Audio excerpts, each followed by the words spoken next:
या माझ्या बीड जिल्ह्यातील केज तालुक्यामधील मसाजोग या गावचे सरपंच जे आहेत संतोष देशमुख यांचा आता डायरेक्ट मृत्यू झालेला आहे.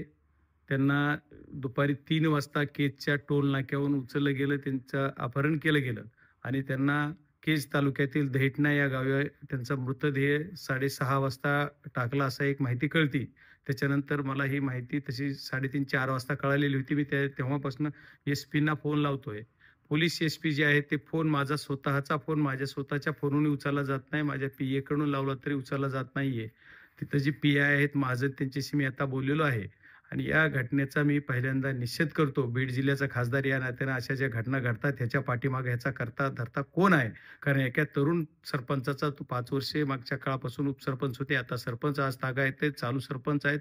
मसाजोग गावचे एवढ्या मोठ्या गावचे ते सरपंच असणारा ॲक्टिव्ह कार्यकर्ता असणारा हा मुलगा ह्याला जर उचलून याचं अपहरण करून याचा खून केला जातो डायरेक्ट, ही बाब निंदनीय आहे आणि याची मी म्हणजे निषेध करतो आणि तात्काळ ज्यांनी ही घटना केली त्या आरोपीला अटक केली पाहिजे प्रशासनानं, अशी मी प्रशासनाकडे पोलीस यंत्रणेकडे मागणी करतोय.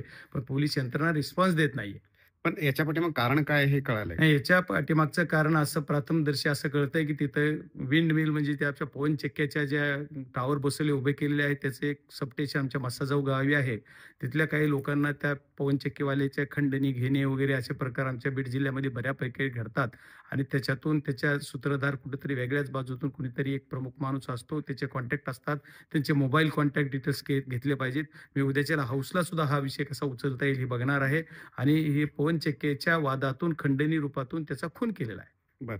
परंतु हे पॉलिटिकल म्हणजे की राजकीय याला काय अँगल आहे असं वाटतंय का? नाही, नाही, नाही. याला राजकीय अंग नाहीये. पण राजकारणीची प्रवृत्ती ह्याच्या पाठीमागे आहे. राजकीय अंग असायचं काही कारण नाही. राजकीय आज कुणाचं सरकार आलं, कुणी सत्तेत येतात म्हणून जर आमच्या लोकांचे खून केले जात असतील, तर ती बाब अतिशय निंदनीय आहे. कारण याला राजकारणाचं वळण देण्यासारखा विषय मला नाही वाटणार. पण राजकीय शक्ती नक्की या गोष्टीच्या पाठीमागे आहे. यांनी पाठबळ द्यायचं काम करतात.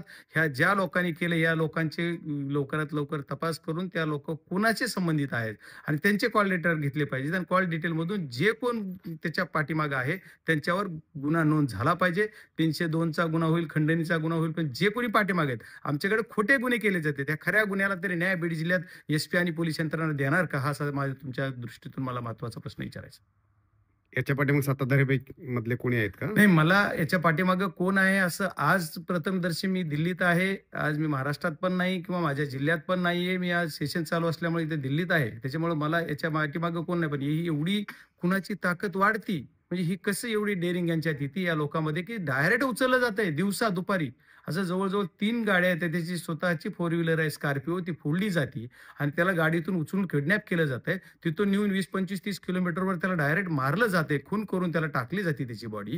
म्हणजे एवढी डेअरिंग वाढते, ही कुणाच्या तरी वरदास्ता असल्याशिवाय करायची डेअरिंग नाहीये. ही बीड जिल्ह्यातलं हे बिहार करायचं काम या लोकांनी केलेलं आहे. त्याच्यामुळे याला कुठेतरी कंट्रोल झाला पाहिजे. पोलीस यंत्रणेनं लवकरात लवकर याच्यावर कंट्रोल करून ही जो काय कायदा सुव्यवस्थेचा प्रश्न निर्माण माझ्या तालुक्यात होतोय, ह्या सर्व गोष्टीला लवकरात लवकर हँडल केलं पाहिजे आणि पोलिसांनी लवकर खरा तो गुन्हेगार समोर आणला पाहिजे. ह्याच्या पाठीराख्याला सुद्धा समोर आणलं पाहिजे.